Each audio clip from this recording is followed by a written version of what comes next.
திரு ரமண மகரிஷி அவர்கள் இந்த உலகத்துக்கு மிகப்பெரிய ஒரு கேள்வி எழுப்பிட்டு போயிருக்கார். நான் யார்? பல்வேறு வெளிநாட்டவர்கள், பல்வேறு மாநிலங்கள்ல இருந்து அடியார்கள் வந்து இந்த நான் யார் அப்படிங்கிற கேள்வியை அவங்களுக்குள்ள கேட்குறாங்க.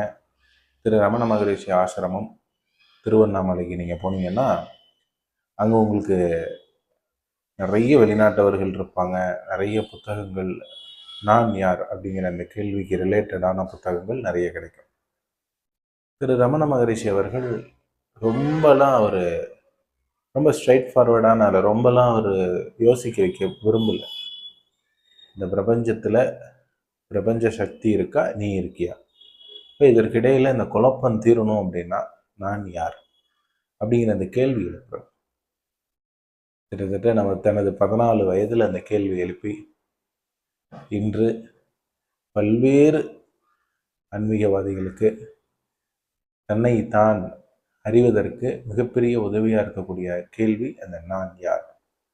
யாது ஒரு மனிதன் இந்த நான் யார் அப்படிங்கிற அந்த கேள்வியை தனக்குள்ள தொடர்ச்சியாக கேட்டுக்கிட்டே இருக்கானோ, அது மந்திரம் கிடையாது, தனக்குள்ள கேட்டுக்கிட்டே இருக்கானோ, எப்பெல்லாம் அவனுக்குள்ள எண்ணங்கள் எழுதோ அப்பெல்லாம் கேட்டுக்கிட்டே இருக்கானோ அவனுக்கு அந்த நான் யாருக்கான விடை கிடைக்கும் அப்படிங்கிறது ரமண மகரிஷியினுடைய ஒரு தெளிவான பதில்.